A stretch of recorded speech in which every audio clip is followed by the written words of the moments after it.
Assalamualaikum warahmatullahi wabarakatuh. Perkenalkan, nama saya Muhammad Zainuri dari kelas Arsitek 18D1, NIM 321810021,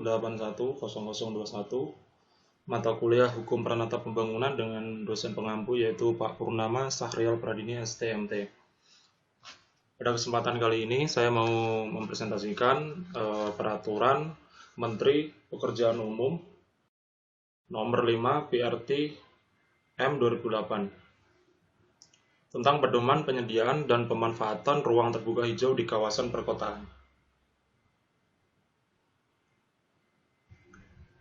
Ruang terbuka hijau atau disingkat RTH. RTH adalah suatu bentuk pemanfaatan lahan pada satu kawasan yang diperuntukkan untuk penghijauan tanaman. RTH memiliki fungsi sebagai berikut. Fungsi utama atau intrinsik yaitu fungsi ekologis.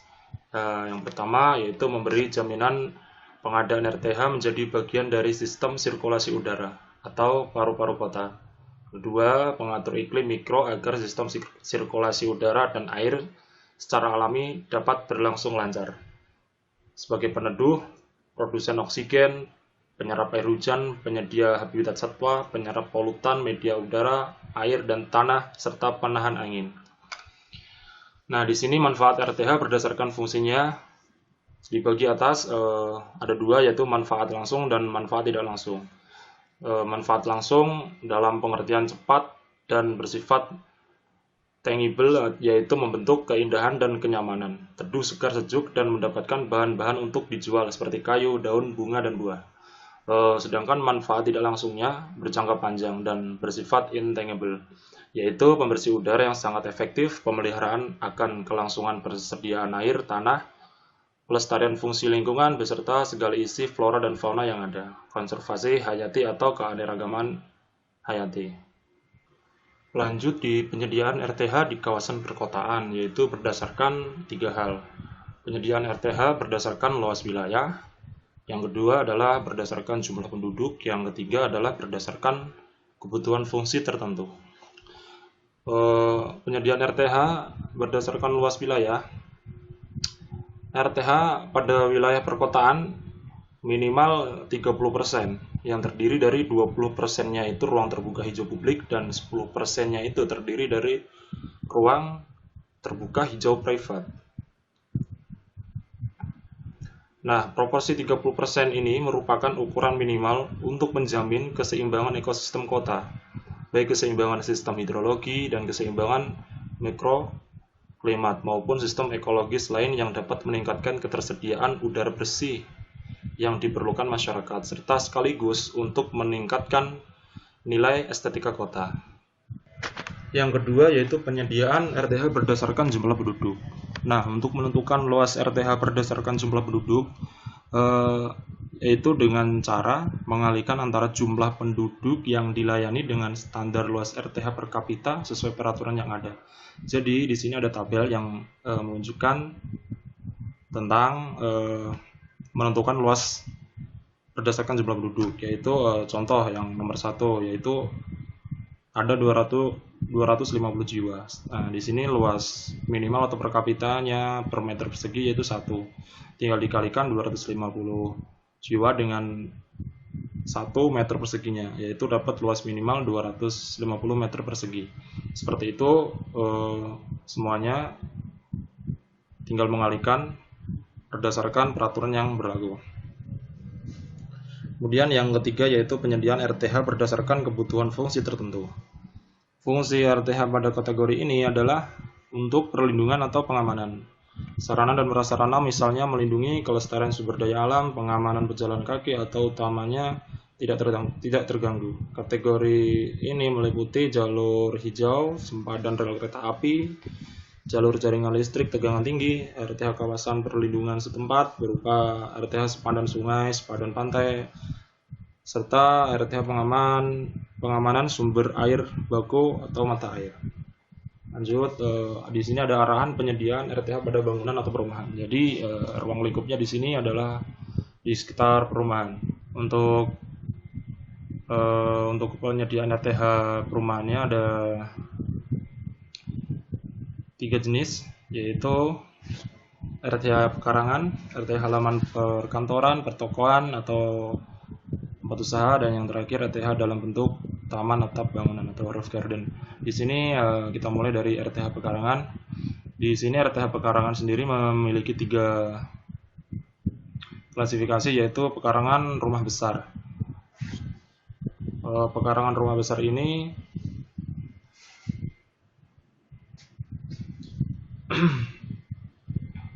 memiliki kriteria sendiri dalam menentukan penyediaan RTH. Nah, dalam kategori pekarangan rumah besar, yaitu adalah rumah yang memiliki luas di atas lahan 500 meter persegi. Nah, di sini pekarangan rumah besar harus memiliki ruang terbuka hijau minimum yang diharuskan adalah luas lahan meter persegi dikurangi dengan luas dasar bangunan sendiri. Jumlah pohon pelindung pun harus disediakan minimal 3 pohon pelindung ditambah dengan perdu dan semak serta penutup tanah atau rumput. Nah, pekarangan yang kedua yaitu pekarangan rumah sedang. Kategorinya yaitu rumah dengan luas lahan antara 200 meter persegi sampai 500 meter persegi. Sama ruang terbuka itu harus minimum adalah luas lahan luas lahannya dikurangi luas dasar bangunan. Ini untuk jumlah pohon pelindungnya harus disediakan minimal 2 ditambah dengan semak dan perdu. Yang ketiga adalah pekarangan rumah kecil, yaitu yang masuk kategori rumah pekarangan kecil, yaitu luas lahan di bawah 200 meter. Untuk ruang terbuka hijaunya sama, luas lahan meter perseginya dikurangi luas dasar bangunannya. Untuk jumlah pohon pelindung cukup minimal 1 ditambah dengan semak dan perdu. Kemudian ada RTH halaman perkantoran, pertokoan, dan tempat usaha. RTH halaman perkantoran, pertokoan, dan tempat usaha umumnya berupa jalur trotoar dan area parkir terbuka. Penyediaan RTH pada kawasan ini adalah sebagai berikut. Untuk tingkat KDB 70% sampai 90% perlu menambahkan tanaman dalam pot. Yang kedua, perkantoran, pertokoan, dan tempat usaha dengan KDB di atas 70% memiliki minimal 2 pohon kecil atau sedang ditanam pada lahan atau pada pot berdiameter di atas 60 cm. Persyaratan penanaman pohon pada perkantoran, pertokoan, dan tempat usaha dengan KDB di bawah 70% berlaku seperti persyaratan pada RTH pekarangan rumah dan ditanam pada area di luar KDB yang telah ditentukan. Yang terakhir yaitu RTH dalam bentuk taman, atap bangunan atau roof garden. Pada kondisi luas lahan terbuka terbatas, maka untuk RTH dapat memanfaatkan ruang terbuka non-hijau seperti atap gedung, teras rumah, teras-teras bangunan bertingkat, dan di samping bangunan, dan lain-lain, dengan memakai media tambahan seperti pot dan berbagai ukuran sesuai dengan bahan yang tersedia.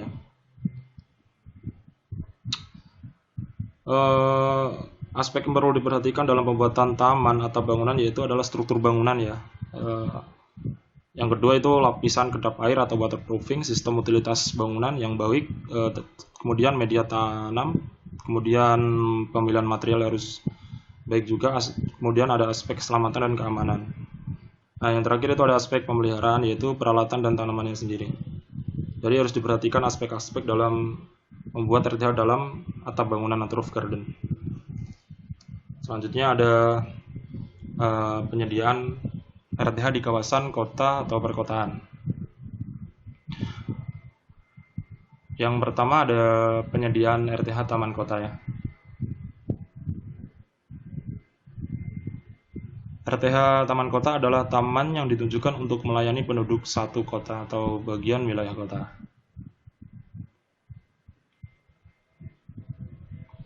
Taman ini melayani minimal 480.000 penduduk dengan standar minimal 0,3 meter per penduduk kota, dengan luas taman minimal 144 meter persegi. Taman ini dapat berbentuk sebagai RTH atau lapangan hijau yang dilengkapi dengan fasilitas rekreasi dan olahraga dan kompleks olahraga dengan minimal 80% sampai 90% RTH-nya. Semua fasilitas tersebut terbuka untuk umum. Kemudian ada penyediaan RTH di taman kota.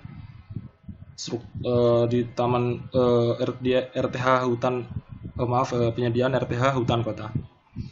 Nah, di RTH hutan kota di sini memiliki dua struktur, yaitu ada struktur berstrata 2 dan hutan kota berstrata banyak. Yang pertama dulu, hutan kota berstrata 2 yaitu memiliki komunitas tumbuh-tumbuhan, pepohonan, dan rumput. Ya, yang kedua yaitu hutan kota berstrata banyak, yaitu memiliki komunitas tumbuh-tumbuhan selain terdiri dari pepohonan dan rumput juga terdapat semak dan penutup tanah dengan jarak tanam tidak beraturan. Di sini ada contohnya, yaitu yang pertama tadi pola tanam hutan kota strata 2 yaitu hanya memiliki komunitas tumbuh-tumbuhan dan pepohonan rumput.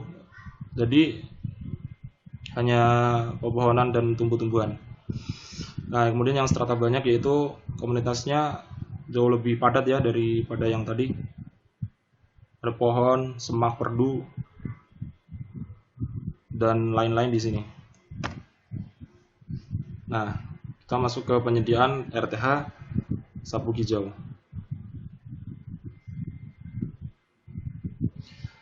Sabuk hijau merupakan RTH yang berfungsi sebagai daerah penyangga dan untuk membatasi perkembangan suatu penggunaan lahan, batas kota, pemisah kawasan, dan lain-lain. Sabuk hijau dapat membentuk yang pertama, RTH yang memanjang mengikuti batas-batas area atau penggunaan lahan tertentu, penuhi pepohonan sehingga berperan sebagai pembatas atau pemisah. Dapat berbentuk juga sebagai hutan kota. Dan yang ketiga, kebun campuran, perkebunan, persawahan yang telah ada sebelumnya atau existing dan melalui peraturan yang berketetapan hukum dipertahankan keberadaannya. Yang selanjutnya ada penyediaan RTH jalur hijau jalan.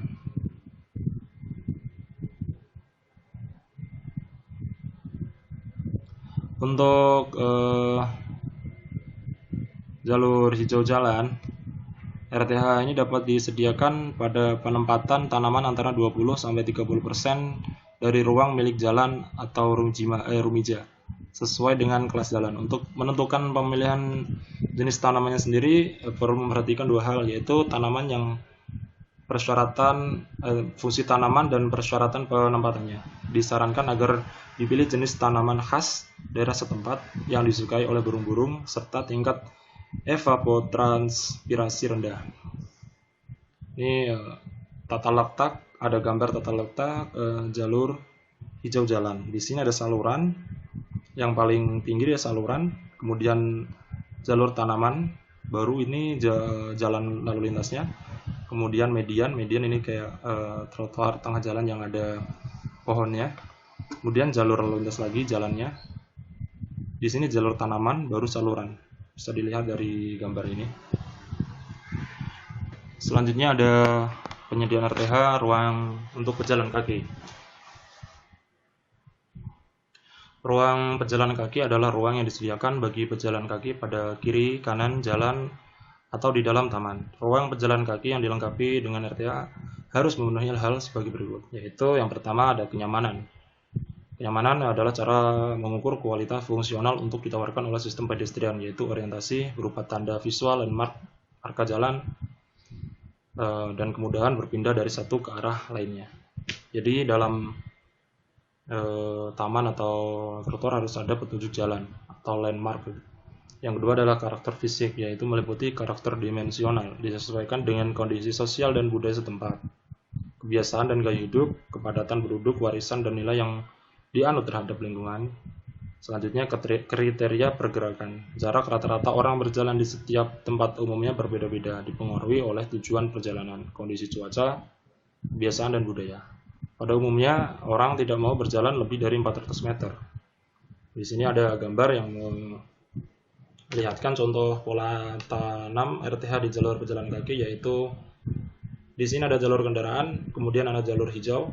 Jalur hijau disertai dengan pohon pelindung, jaraknya adalah 400 atau 4 meter dari jalan kendaraan ini, baru ini pedestrian, jalur jalan kaki. Kemudian di sebelahnya ada semak atau perdu, tanam tanaman.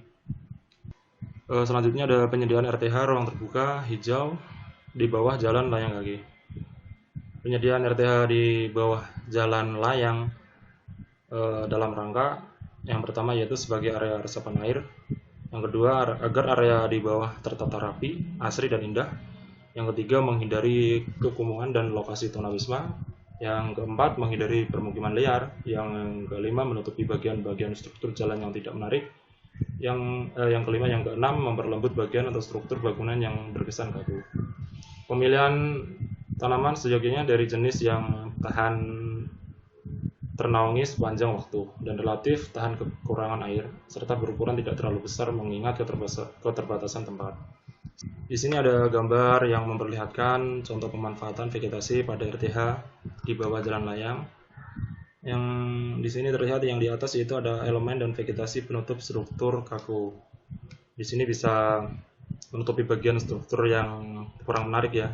Kemudian di bawahnya bisa elemen vegetasi penarik visual, yaitu bisa tanaman semak atau perdu yang indah. Kemudian di sini ada vegetasi pengisi ruang kosong, bisa ditanami pohon-pohon kecil atau semak perdu juga masih bisa. Oke, selanjutnya ada RTH fungsi tertentu ya. RTH fungsi tertentu itu seperti jalur hijau, antara lain yaitu RTH sepadan rel kereta api, RTH jaringan listrik tegangan tinggi, RTH sepadan sungai, sepadan pantai, sepadan danau, serta RTH pengamanan sumber air baku atau mata air.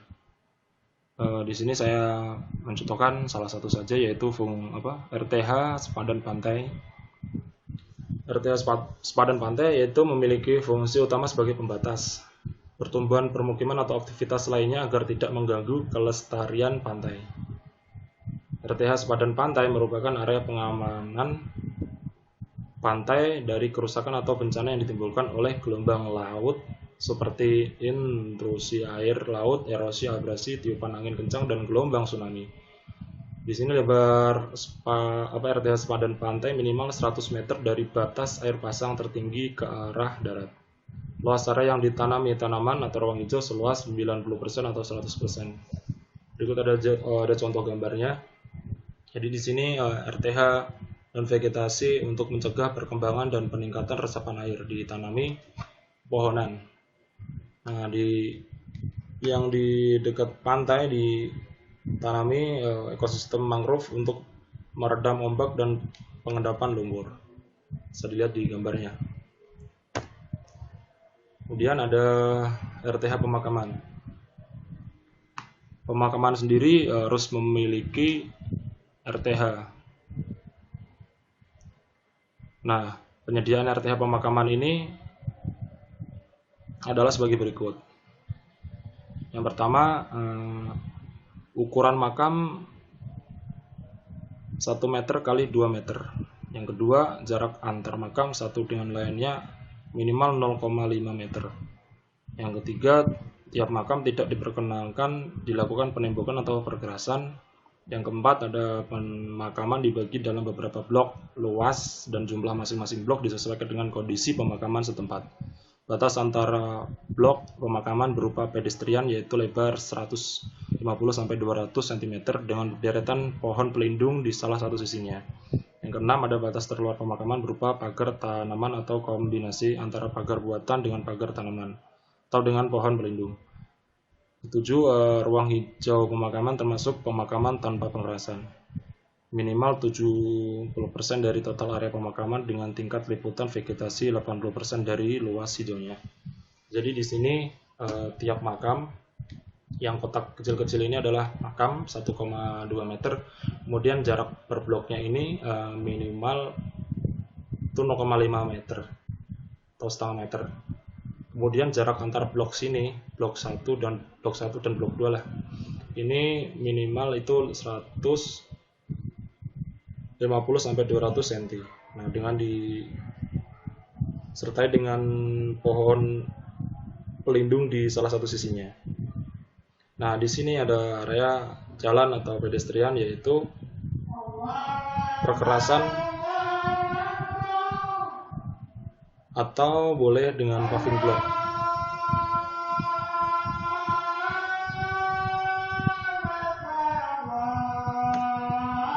Terima kasih. Wassalamualaikum warahmatullahi wabarakatuh.